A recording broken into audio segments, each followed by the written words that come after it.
So as I start this one right here, I just want you to look at this prompt and tell me what you see. I'm not necessarily asking you to solve for anything just yet. Just tell me what you see. A triangle. Okay, triangle.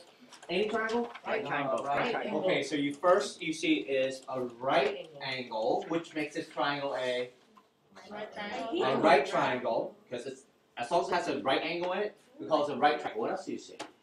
I see a variable. You see variables. You see. Numbers. Okay. What else? It's blue. Okay. Look beyond that. It's something that's mathematically related. There's square, like the It little has a thing on the 45-degree side. angle. Oh, that makes it the right triangle. What else? Okay, so you're saying I have to find out what the variable is. Okay, so we certainly need to find the missing side. Okay, what else do you see? A picture. Pretty much it. That's it? That's all you can see? 15 and 5. It doesn't have a height. Okay, it doesn't have a height. It's all a cube. Oh, what is it? Area equals 1/2 base on height. Okay, so you have area formula. Okay, fine. So you give me that. What else is there? Cube. Huh? A cube. A cube what? They're all A cutie cube. pie. They're all cube? Except for Except for? the right. Okay, except for the right angles, which makes sense because if you have here this angle bigger than 90 degrees, it won't be a triangle anymore, right? Remember that if this is, for example, bigger than 90 degrees, it will open this up and you will never form yourself a triangle. Is there any other thing that you see here? It's half of a rectangle. Okay, all the relationship, that's fine. That's pretty much it. That's pretty much it. Okay, so this is all you know. Is that correct? Which is fine. Now, if you look a bit more, a bit closer, you start seeing things like, of course, it's a right triangle. We know that. And you recall in the past that this, do you know which side is the longest side? 15 is the longest side. And how do you usually identify the longest side for a triangle like this? It's a Okay, what is it again? Say that loud. It's across from the Very good. It's all the way across from the right angle. And that's how we know it's always the longest side. Do you happen to know what that longest side is called? Ah, see? You know more than that. All of a sudden, you just don't fill it in. You know more than that. So this longest side right here is called the hypotenuse, right? Okay, so we know that. What about the other two sides? Do you know what they are called? The short side. What is it? Legs. The legs. The two shorter legs, basically. So these are one of the shorter legs, and the other one's also a leg. Okay. And of course, maybe you know this too. If I take three angles here and add them all up, what should I get? 180. 180 degrees. You know that? Okay. Which kind of makes sense if you go back to what Trin said earlier about this is actually half of a rectangle. A rectangle has four corners, right? Each corner is 90 degrees. So that means 90 degrees times 4, that's 360 for a rectangle. And since you said this is half of it, it has to be 180. See? Does that make sense? Okay, any questions so far about what we're covering? So you know some of the very basic things about how to identify the longest side of your triangle, given that this is, in this case, a right triangle, right? We know that the other two sides are shorter sides. We call those the legs. Fair enough. Is that correct? But apparently, if I ask you, for example, if I ask you to find the missing side, in this case, the missing leg right here, which also happens to be the height of this triangle, will you be able to find it at this point in time? Do you know of anything that you learned in past that can help you find that missing side? Yes?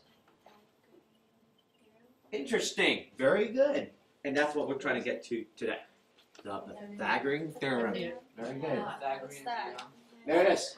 The Pythagorean Theorem. Remember that one? So I was hoping for someone to recall that, but that's fine. If you don't remember anything, we'll start learning from scratch. Okay? So the topic for today is, well, there's more to the Pythagorean Theorem, you ask? Well, obviously I started with a very simple triangle and I asked some question about it, right? And so, what is this all about for the Pythagorean Theorem? I do not want you to just say this. Oh, Mr. Wayne, the Pythagorean Theorem is a squared plus b squared equal to c squared. How many actually learned that? Before. That's what it is, though, right? It is what it is, right? You say, yeah, that's a squared plus b squared c squared, and you have no idea why you have to actually square it to begin with, right? So with that in mind, I just want to show you something. First of all, I have right here three assumingly perfect square. Just assume that they are perfect. I mean, I know they're not perfect square, but let's pretend they are perfect, okay? And they are different shapes, I mean different sizes, right? Yeah. From the smallest to the biggest. Watch what happens though. If I stack the square one on top of the other, lined by a corner like that, I just form a right triangle, a right angle right there. Is that correct? Yeah. We know that for a fact because the angle of the square is exactly 90 degrees. So if you do it like a crosshair, it will form like 90-degree angles right away. Watch what happens though. If I take the other square and rotate it and kind of match it up with the other two corners of the other two square, I form a what inside? Right Triangle. A right triangle. A right triangle. Now watch what happens though. Remember, before I start this session, I asked, do you know how to find the area of a square? Yeah. Yeah, we do, Side, right? side, What is it? side, Side times side. So let's pretend that this side right here is an A. How do you find the area of this orange or yellowish square? A times A, which is? Interesting. A squared. Can we write that down? Yes, please. Okay, and then let's pretend that this side of this green square right here is a B. How do I find the area of that square? If I know that side of this square is a B. What was the question? I'm asking how to find the area of this square right here. Now. B squared. D squared. Why? Side times side. Side times side. You just said it yourself. Yeah, so it is indeed B squared. My math to use a different color to show you that it is indeed B squared. Okay, and let's pretend now that the last square has a side of C. D squared. Then how do you find the area of that square? C squared. C squared. Okay, and so even at this stage right now, you just basically can't really correlate anything yet. All that you know is these three square right here together form a perfect triangle in the middle, right triangle. But you have known nothing about its area. Well, actually, you know the area of each, but you don't know relationship between the area of each. So make sure you know what's happening, okay? So let's pretend we know what the area of each is, right? A squared, here's a B squared, here's a C squared. If I take what I have right here and just go and rotate it back again, here's the area of the biggest square, right? I'm going to take the area of the smaller square, put it right inside of the bigger square, right there. So it fits perfect because the bigger square should be able to cover it. And then I take the smaller square right here and it's going to split it up, just like that. And then, watch what happens. You still fit it. I'm going to go and try to fit it inside a square, the bigger square that is. And that's what you see so far, right? I know it's not perfect, right? So don't worry about it. Just pretend they are perfect pieces. How are we supposed to draw that down? Just visual for now, okay? Okay, let's pretend that. Right there, right there, and right there. It's fit. It fits. So, what kind of conclusion can you make about the area of the two smaller square figures? They fit. They into Go and it. create a bigger square. What They was cre- the- wait, they create The bigger square. the bigger squares. Right. So, first, start with the orange one first. What is the area of the orange one again? It's fit. A squared. Oh, A squared. What's the area of the smaller, the green one? D squared. B squared. We found the area of this whole thing. We add them together is B squared. And apparently, if they are together, is that true that you are adding them together? A squared plus B squared. And since they fit inside this bigger square, that means the area of the two smaller square must be equal to the area of the bigger square, right? What is the area of the bigger square again? C squared. C squared. And that's how the A squared plus B squared plus C squared came about. Okay? But I don't want you to just remember it as A squared plus B squared plus C squared. I want you to remember it as, well, it's actually came from the area of the two smallest square, add together to get you the area of the bigger square because they are equals in size. Okay? But at least now you know that, of course, if the two small, make a big. Not the other way around. Some people get confused, and I just taught you a way to identify which one is the biggest side, right? It's always across from the 90-degree angle. Is that true? Okay? So you kind of basic concept here, did you see? Any question on that so far? Alright, so here's the next task for you. I just want you to see if these three sides can make a perfect right triangle. Can they make a perfect right triangle? Yes. Meaning, in other words, if this is the side of a square, let's pretend. Will these two squares fit inside the bigger square? Yeah. You don't know until you test it, right? Please do not just say no, just because they look different for the moment. Let's figure it out. 2 by 3. Can you verify if indeed these two can fit inside the bigger square? Meaning, for each side, what will you do with each side to find the area? Square it. So what is 18 square? What is 18 square? Which is 4 and 324. 324. yeah. What is 24 square? 576. 576. Okay, remember, every time you square it, it means you're finding an area of that shape, right? Because it's side times side. That's what we're squaring. And I kind of visually at least show you what's happening when you take the two smallest squares and fit inside. If they're equal, they're forming what we call a perfect right triangle, right? So here it is. Let's test it. Will that equals to what I want? For this 30 square, what should I have for the area of this? 900. Will this equal to 900? No. Will it? That's it. Will it? Yeah. Yes, indeed. So 900 equals to 900. That means, can these two fit inside? Yeah. Indeed. And there we have it. That means these three sides can form a perfect right triangle. So when you draw it like that, it will probably look like this. Here's the 30, here's the 18, and here's the 24. Does it make sense? Oh, I get it. You see it? That's what I want you to see. But if you were to be visual about it, it simply means if you stand it, there's a square right here, there's another square right here, there's another square right here. You are taking the side times side to make it, and you take the two square, fit into the larger square. That's what you're doing. Okay? I want to expand this a little bit more. So because these work out perfectly, the left-hand side equals the right-hand side, what we call here is the Pythagorean triple. Triple in a sense that these will make it work, and these are all whole numbers. Make it Pythagorean triple. Okay? So just in case I ask you, can you tell me whether these are Pythagorean triple or not? Yeah, it is. All three sides are whole numbers. Okay? So you understand this. Can you go back to the prompt that I gave you earlier and tell me what is that missing side? Go ahead. Find the missing side for me. Okay, so All right, let's start on this here. So, remember I told you that the first thing you have to look for is which side here will make me the biggest square? 15. Because right across from your 90-degree angle, we talked about that. So we know that will make us the biggest square. Remember, the biggest square means, let's find the area of that. What is the area of that? 15 square, which is 225. So we know it's going to be 225 coming from 15 square, right? Makes sense? And that, if that is your biggest square, that means the other two sides will form the medium-sized square, right? Yeah. So how do you find the area of the medium-sized squares? First of all, it's 5 square. Give me the first square.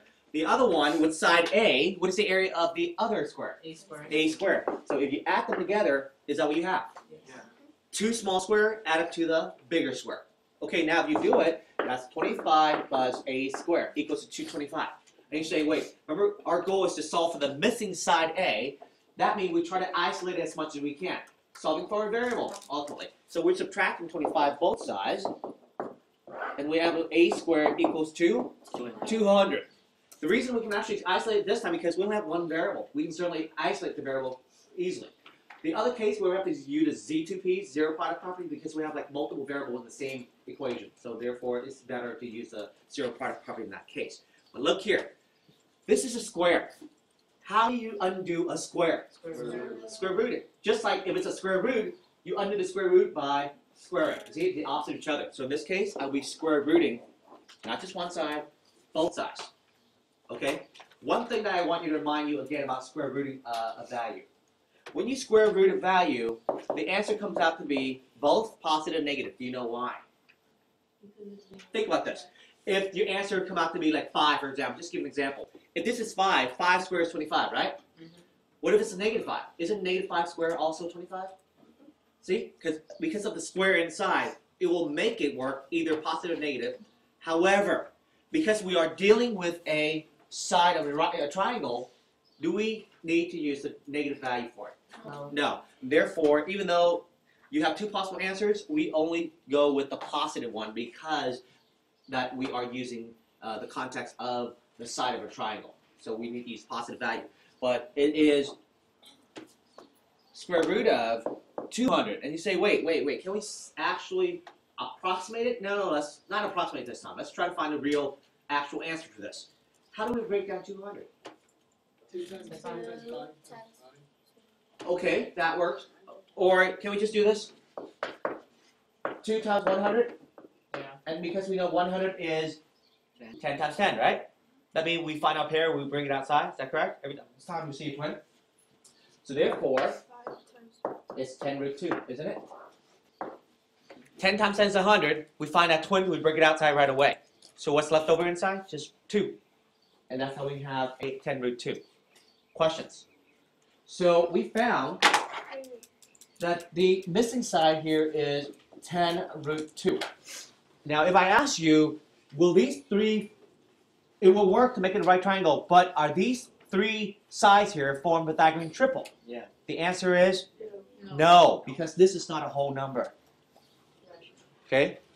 Yeah, it's just a rational, so we'll just call it that.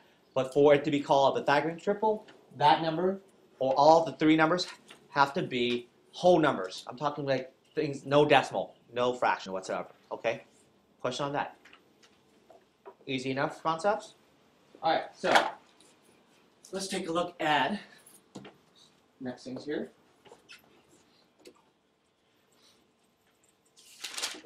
There it is. Go ahead and find the missing side for me. I have A.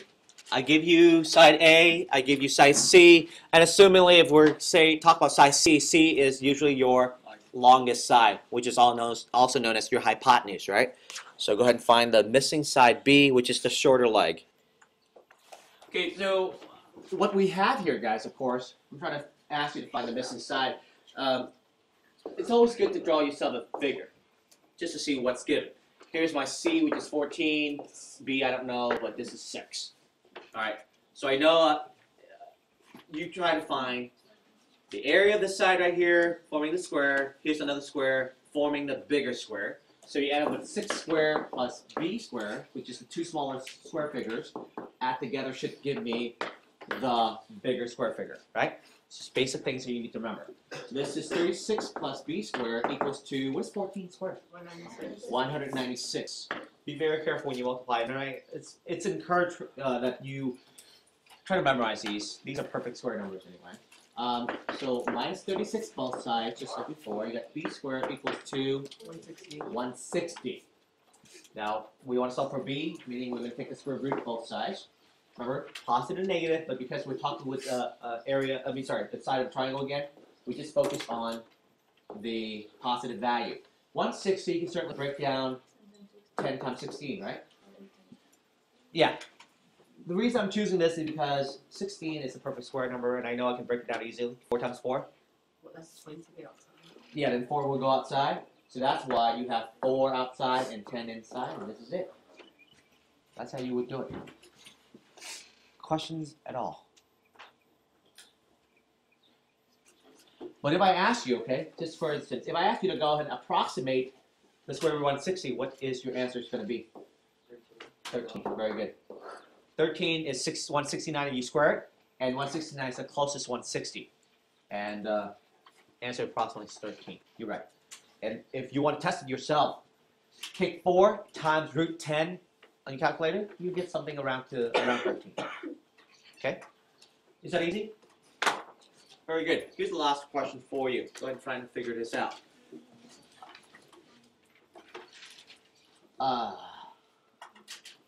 A square shopping center has a diagonal walkway from one corner to another.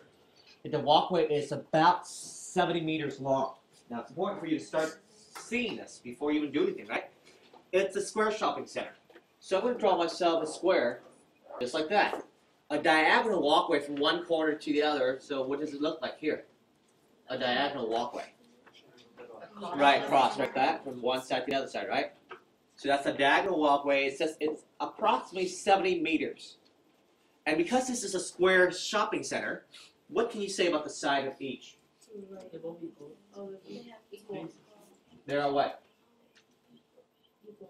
They're all equal. So can I just call this x? And if this is x, then this is also x, right? So technically speaking, because it's a square, won't this form a right triangle right away? Okay. And our job is to solve for x, right? And all that we've been learning about today is a right triangle. Is that true? Is that what it is? Yeah. Can you find that missing x? Go ahead. So now you put some thought into this problem. Let's take a look. Which side here will give you the biggest square? 70. The 70. So I'm going to go and identify that first. And I remember every time I identify the side, I also Square. find area of that by squaring it because it's a square. So that will give you 4,900, right? This is 70 square, not 70 times 2. 70 square. And of course, I will find the other two smaller square. And each side is x, so it's basically x squared plus x squared, right? Here's the area of the smallest square. Here's the other smaller square. In this case, they're identical. So it's 1x squared plus 1x squared, 2x squared. which makes it 2x squared. And I want to solve for x, so what do I do now? Square root. Not yet. You have to get rid of it before you do anything else. Divide. Divided by 2. So x squared is, what is 4,900 cut in half? 700. 4,900 cut in half? 70. Wait. I have $4,900 and I'm going to split in half with you. 2,300. 450. Very good. 2,450 bucks, basically. And now I can certainly take the square root of both sides. X is, in this case, since I want you to approximate it, I don't have to get exact on it. What is the approximations of the square root of 2,450? Now, for those of you who said, oh man, this number is big, well, then start with something that you know. First of all, 70 square is too big. You know it's too big, right? Let's go down a little bit. What is 60 square? 3,600, which is still too big. What is 50 square? 25,000. Ah, 2,000. Oh, is that close? Yeah. Very good. So there it is. Approximately 50 meters. Because 50 square is 2,500, which is closest to 2,450. So I can certainly use that number and say, well, the side of that square center is approximately 50 meters. Any question on that? No. No. Very good. Okay. Here it is.